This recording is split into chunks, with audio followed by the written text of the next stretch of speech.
Salam damai sejahtera. Sampai berjumpa kembali dalam program Renungan Hidup Membangun Karakter. Hari ini kita masuk kepada tema yang ketiga dari Mazmur, pasal yang kedua, ayat 1 sampai ayat yang ke-12. Kita bersyukur hari ini kita akan sama-sama mempelajari satu tema yang indah, yaitu tema mempercayakan segalanya pada Tuhan. Sesuai kasih Tuhan, mari kita membaca kebenaran firman Tuhan yang terambil dari Mazmur 2 ini, ayat 1 sampai ayat yang ke-12. Demikian firman Tuhan. Mengapa rusuh bangsa-bangsa? Mengapa suku-suku bangsa mereka-reka perkara yang sia-sia? Raja-raja dunia bersiap-siap dan para pembesar bermufakat bersama-sama melawan Tuhan dan yang diurapinya.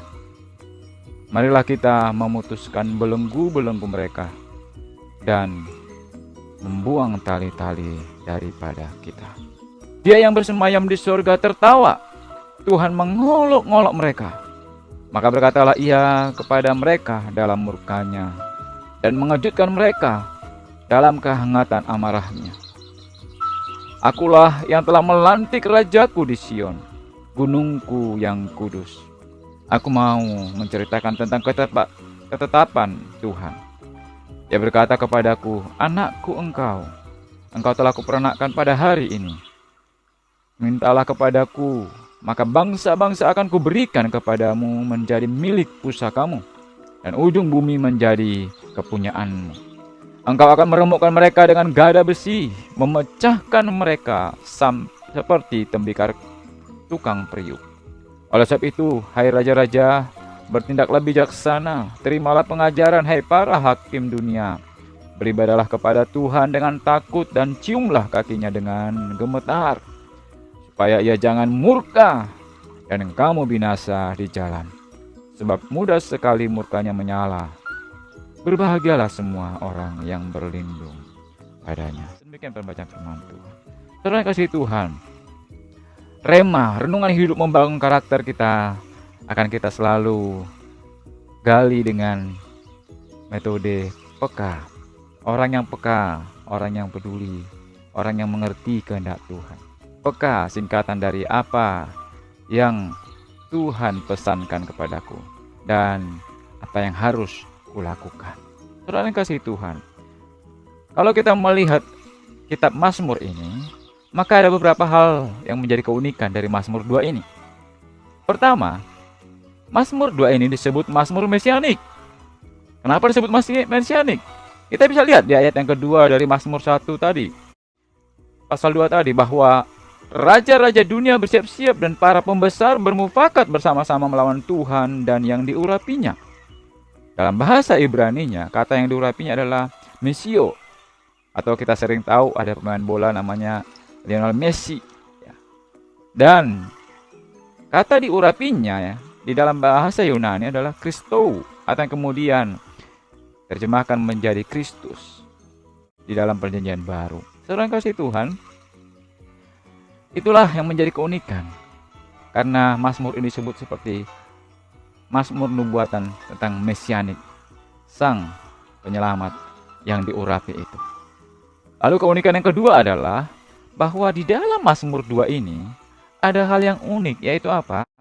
Bahwa Mazmur 2 ini ada kisah perlawanan manusia kepada Tuhan.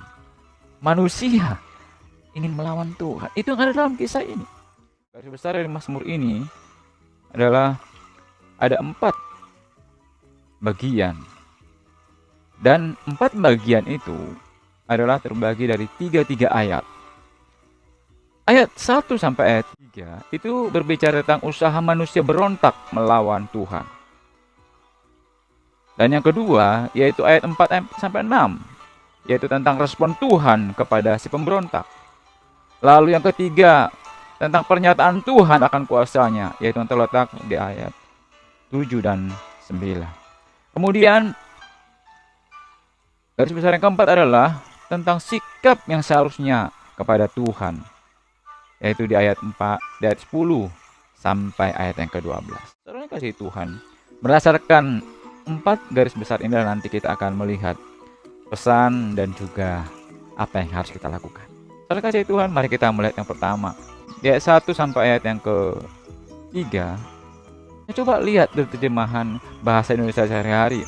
Ada beberapa terjemahan-terjemahan itu yang lebih mendekat kepada bahasa aslinya, yaitu Ibrani. Kita melihat di sana di bahasa Indonesia sehari katakan, mengapa bangsa-bangsa membuat huru-hara dan suku-suku bangsa merencanakan yang sia-sia. Jadi kata rusuh di dalam terjemahan baru itu sebenarnya adalah huru-hara atau keributan. Lalu kemudian tentang mereka-reka perkara itu adalah sama dengan merencanakan, ya, yang sesuatu yang sia-sia. Yang kedua, bahwa dikatakan kalau kita lihat di ayat yang kedua, saudara, dalam bahasa Indonesia sehari-hari ada kata yang unik di situ. Bahwa dikatakan raja-raja dunia bangkit serentak. Bayangin, suatu saat pemimpin-pemimpin raja-raja dunia ini bisa bersama-sama atau serentak, ya. Yang biasanya bermusuhan, tidak sependapat, tapi ada pada saat tertentu mereka ini serentak melawan Tuhan, ya, dan Mesias yang diurapinya.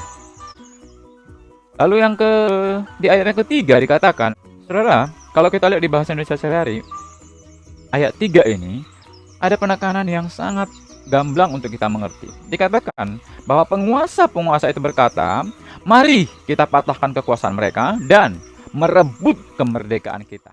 Ya, jangan jelas dia katakan bahwa ingin merebut kekuasaan dan kemerdekaan. Ya, ini yang menjadi tujuan daripada mereka bermufakat. Saudara, sungguh ini adalah sesuatu rencana yang begitu bisa dikerjakan secara bersama-sama, lalu kemudian rencana itu bisa terorganisir dengan baik, di mana raja-raja, kemudian penguasa-penguasa, pemimpin yang lainnya bisa bersama-sama. Bahkan di ayat sebelumnya dikatakan bangsa-bangsa dan suku bangsa. Ini berbicara tentang bagaimana ini terjadi secara universal, terjadi di mana-mana. Ya, hal yang seperti ini, bahwa mereka ingin melawan Allah, ingin mendapatkan kekuasaan dan ingin mendapatkan kebebasan, ingin merdeka daripada kuasa Allah.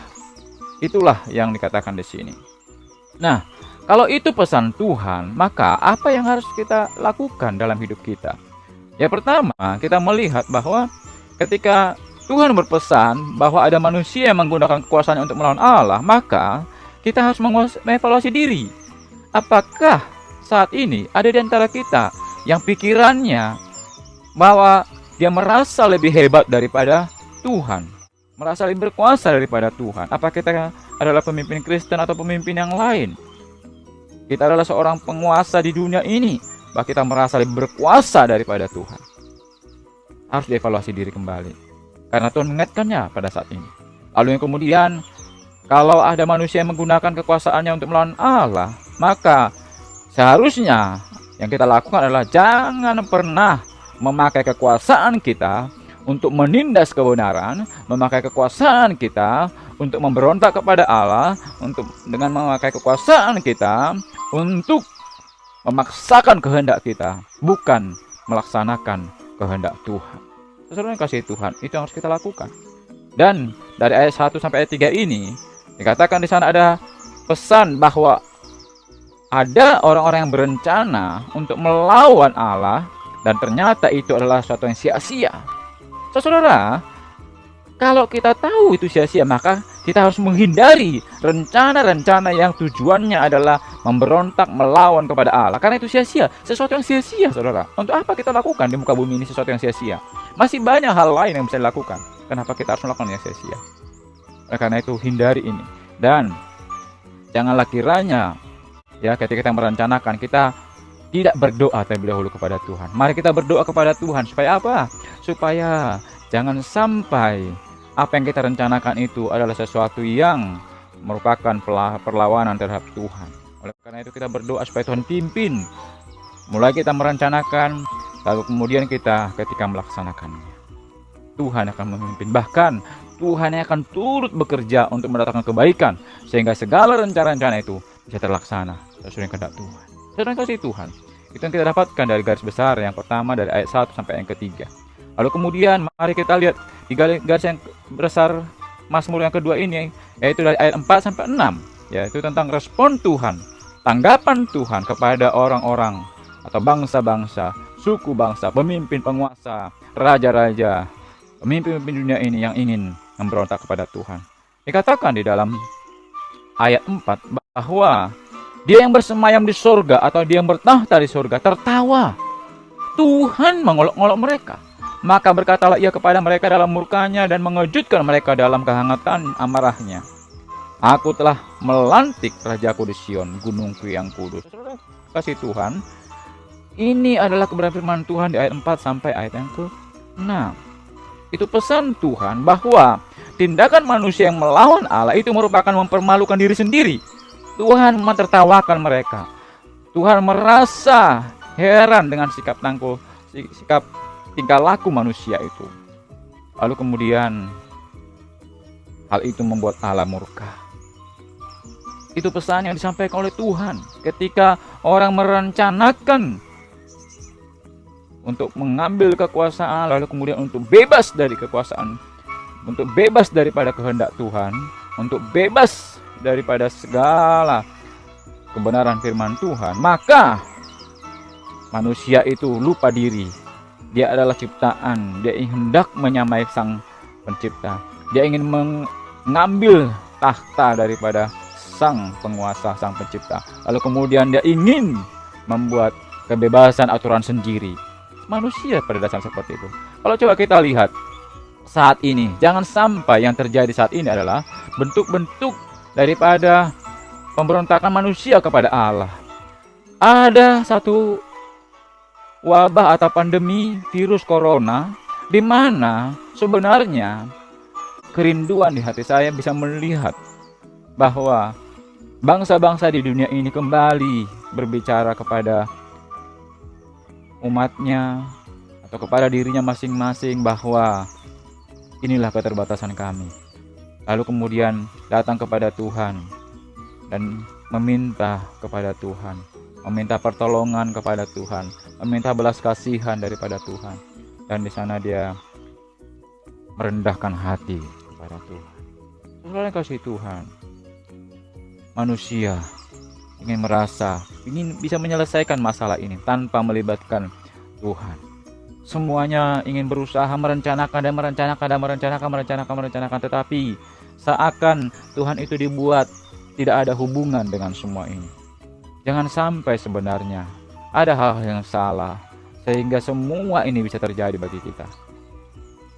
Tuhan sedang mengingatkan dengan kehangatan murkanya, dikatakan dalam nas ini. Kehangatan murkanya. Kasihnya yang begitu hangat itu sebenarnya bercampur dengan murkanya, sehingga kemudian di sana Tuhan mengingatkan tujuannya. Saudara kasih Tuhan. Oleh karena itu, ketika kita merenungkan ayat 4 sampai ayat 6 ini, maka kita harus evaluasi diri kembali. Apakah ada hal-hal yang pernah kita rencanakan melawan Allah? Melawan Allah itu tidak langsung berbicara kata-kata yang salah menentang Allah, tidak. Tetapi di mana kita dalam hidup ini tidak lagi melibatkan Allah dalam kehidupan kita. Atau di dalam kehidupan sehari-hari ada rencana-rencana yang tidak sesuai dengan firman Tuhan. Misalkan kita dikehendaki adalah memiliki pernikahan yang hanya 1 sampai seumur hidup, tetapi kemudian kita merencanakan selingkuh. Ya, selingkuh katanya selingkuh itu indah, tetapi bagi kebenaran firman Tuhan itu adalah sesuatu yang salah. Kita bisa mendengar zaman ini bahkan ada selingkuhan istri pertama, istri kedua, istri ketiga.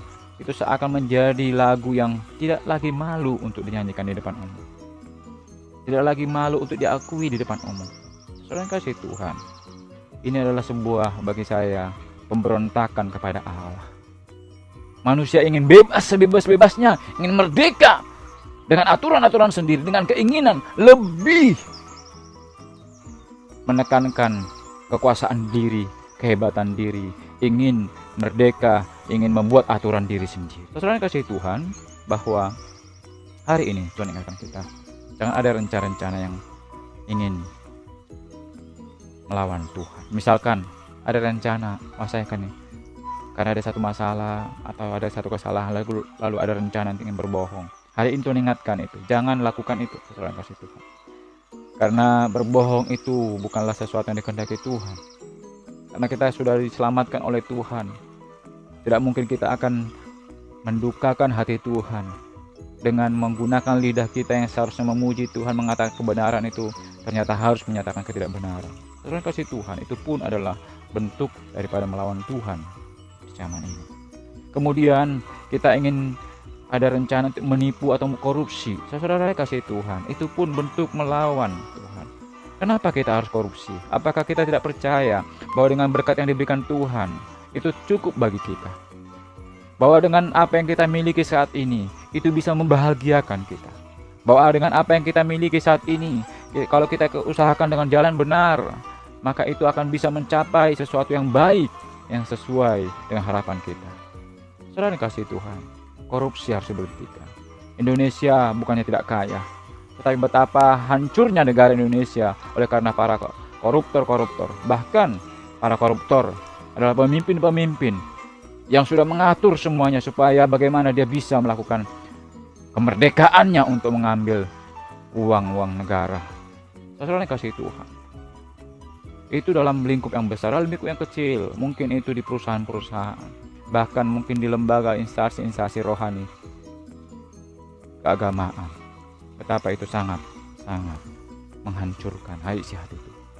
Saudara kasih Tuhan, nah selanjutnya, jikalau ada dalam hati kita merencanakan untuk tidak mau lagi mengikut Tuhan, ingin menjauh, ingin tidak melibatkan Tuhan dalam kehidupan ini, maka itulah sesuatu yang berbahaya.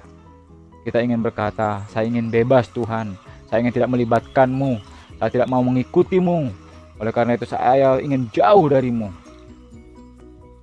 Mungkin tidak langsung berkata demikian, tetapi dalam hati kita tidak mau lagi mendengar hal-hal yang berhubungan dengan hal rohani, tidak mau lagi hidup dengan benar, tidak mau lagi berdoa kepada Tuhan, tidak mau lagi datang beribadah kepada Tuhan, tidak lagi membaca firman Tuhan. Itu pun adalah sesuatu yang melawan yang seharusnya di dalam hidup ini yang dikehendaki oleh Tuhan.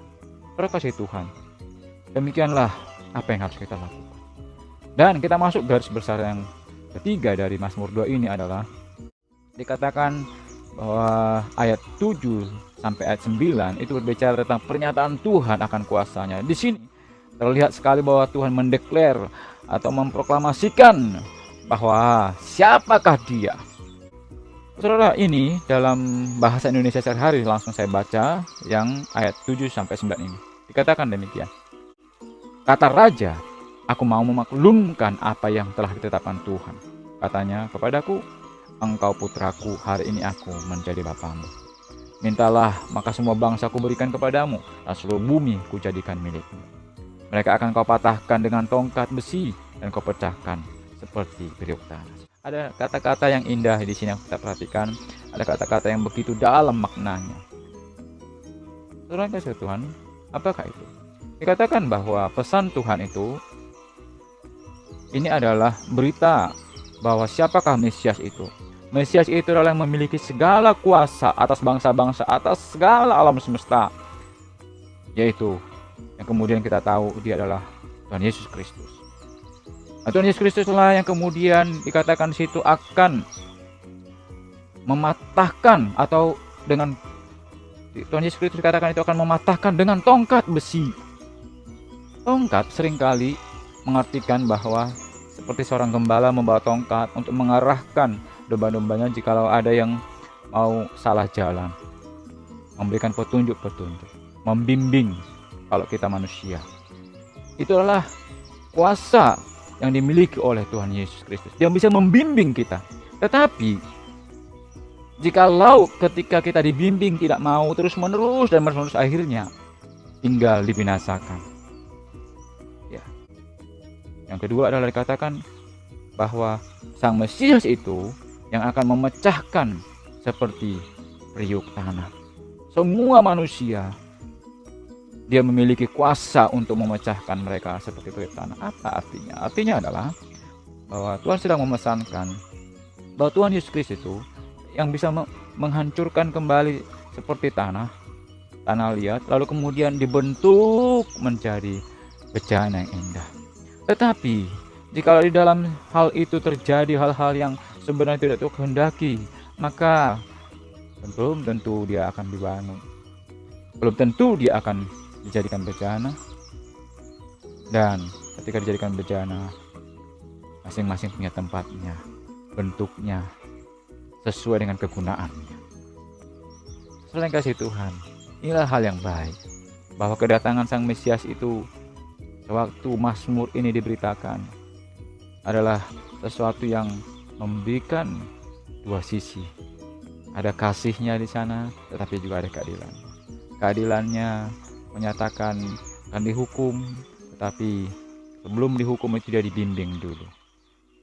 Nah, sebelum dia kemudian dihancurkan, dia akan dibentuk dulu menjadi bejana-bejana. Terima kasih Tuhan, betapa indahnya hidup ini. Itulah pesannya. Oleh karena itu, jika kita tahu bahwa Tuhan seperti itu, maka seharusnya kita evaluasi diri. Apakah di dalam hidup kita masih merasakan ada sentuhan-sentuhan kasih Tuhan yang ingin selalu mengingatkan kita? Mungkin melalui banyak peristiwa, hati nurani kita diingatkan. Hatimu hari ini merasakan bahwa ada hal yang menggelisahkanmu. Engkau mengingat sesuatu yang baik yang Tuhan ingatkan kepadamu, ingin engkau lakukan. Apakah itu dalam arti engkau diingatkan Tuhan untuk datang kepadanya, bahwa apa menjadi bebanmu engkau bisa utarakan kepada dia, sehingga beban itu engkau salurkan dengan berbincang-bincang kepada Tuhan.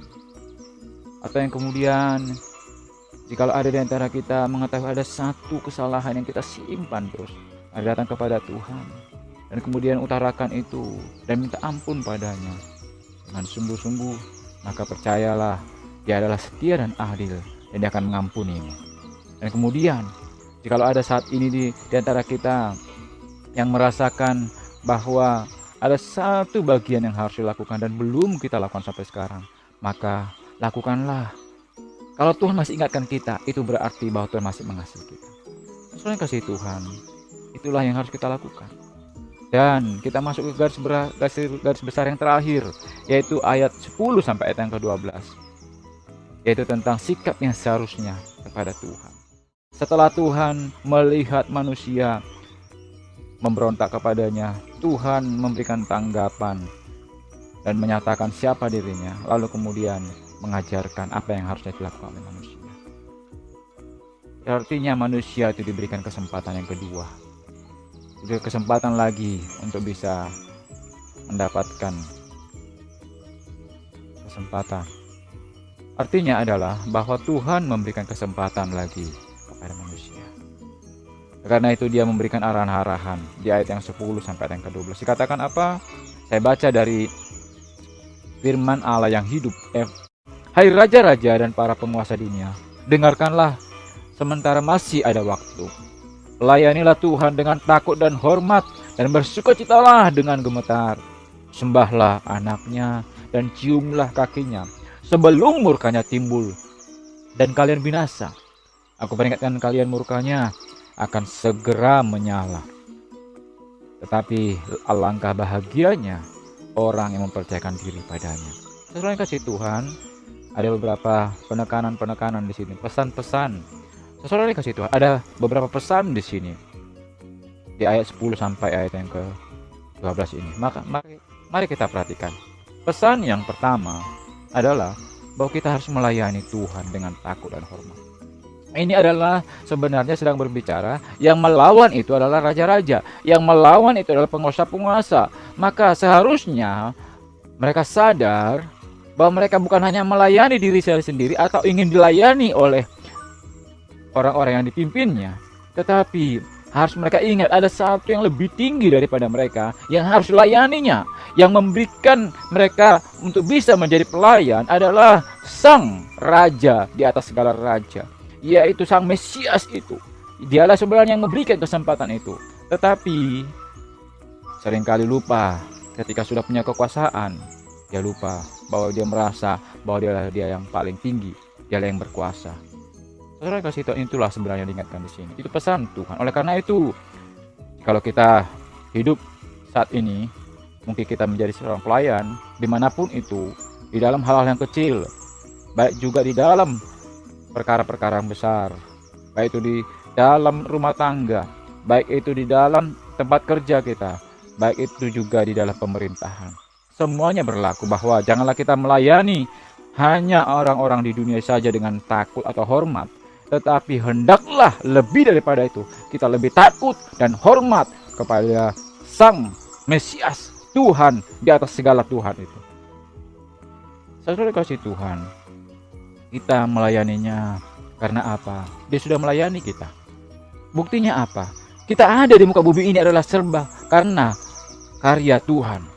Dia melayani kita, dia menyediakan semuanya. Sebagaimana penciptaan, dia ciptakan dulu semuanya ada, baru dia buat manusia. Artinya kita dilayani oleh Tuhan dengan menyediakan semuanya itu. Lalu kita diciptakan, lalu kemudian kita hidup. Kita tahu bahwa kita tidak mampu, dan Tuhan pun di situ terus bekerja untuk mendatangkan kebaikan bagi kita. Itulah pelayanan Tuhan. Oleh karena itu, ketika kita melayani Tuhan, bukanlah berarti kita melayani terpaksa, tetapi karena suatu kesadaran bahwa kita ingin membalas kebaikan Tuhan, walaupun itu kita tahu tidak pernah akan bisa kita balas. Karena ketika kita membalas pun, Tuhan yang memberikan kita kekuatan, Tuhan yang memberikan kita nafas, Tuhan yang memberikan kita kesempatan untuk bisa melakukannya. Apa harta yang kita miliki pun untuk bisa kita berikan kepada Tuhan, itu pun dari Tuhan datangnya. Ketika kita melayani melalui tenaga kita, itu pun dari Tuhan datangnya. Ketika kita melayani melalui pikiran kita, itu pun dari Tuhan adanya. Ketika kita melayani dengan harta benda kita, itu pun semua dari Tuhan adanya. Saudara yang kasih Tuhan, melayani dengan satu kesadaran, Tuhan, Engkau sudah baik bagiku, maka terimalah apa yang bisa kuberikan itu. Saudara yang kasih Tuhan, ingat, di dalam kita pelayanan, misalnya di pelayanan hal rohani, jangan berpikir bahwa kita sedang membantu pelayanan itu. Sebenarnya kita lah yang sedang dibantu oleh Tuhan agar bisa melayani di tempat itu, agar bisa memberikan satu hal yang menyenangkan bagi kita, satu kesempatan bagaimana kita bisa membalas kebaikan itu. Seperti seorang anak, dia rindu membalas kebaikan daripada orang tuanya yang telah membesarkannya. Dia rindu ingin melakukan apa saja yang terbaik selama orang tuanya hidup. Itulah sebenarnya yang sedang kita lakukan ketika kita melayani Tuhan. Dan yang kedua, di dalam ayat 10 sampai ayat ke-12 dia berkata, bersukacitalah dengan gemetar. Itu pesannya daripada Tuhan. Artinya apa? Bahwa kita jangan sampai hal-hal yang menyenangkan bagi kita, hal-hal yang membuat kita bersukacita, itu adalah hal-hal yang tidak sesuai dengan Tuhan. Itu artinya dengan gemetar. Jangan sampai kita lupa diri di dalam ketika kita berhasil, ketika kita merasakan sukacita, bahkan malah di saat itulah kita melakukan sebuah hal yang menyakiti Tuhan. Karena kita saking merasa bersukacitanya, kita lupa kepada Tuhan. Karena saking kita sudah memiliki segalanya menurut kita, maka kita tidak lagi menghargai Tuhan. Saudara kasih Tuhan, itulah yang maksud dengan jangan bersukacita dengan gemetar. Dan itulah yang harus kita lakukan. Jangan sampai kita lupa. Di dalam kesenangan kita pun, kita harus bersyukur kepada Tuhan. Bahwa kesenangan ini pun dari Tuhan. Tidak salah, saudara, memiliki kesenangan, sukacita. Tidak salah. Asal jangan, kesenangan itu adalah karena penderitaan orang lain. Kesenangan kita itu adalah karena kita menginjak-injak orang lain. Kesenangan kita itu adalah karena korupsi. Kesenangan kita itu adalah karena menghina orang lain. Kesenangan kita itu karena kita dapatkan daripada segala hal cara yang salah. Saudara kasih Tuhan, biarlah kiranya kita bersukacita dengan satu sukacita yang bagaikan menikmati kerajaan surga di muka bumi. Saudara kasih Tuhan, itulah. Dan ditutup dengan satu kebenaran yang indah. Berbahagialah orang yang mempercayakan dirinya kepada Tuhan Yesus. yang mempercayakan dirinya kepada Sang Mesias itu. Saudara kasih Tuhan, ketika kita dalam hidup ini percaya kepada satu hal, itu baik. Tetapi apakah kita bisa sampai mempercayakan hidup kita kepada orang itu?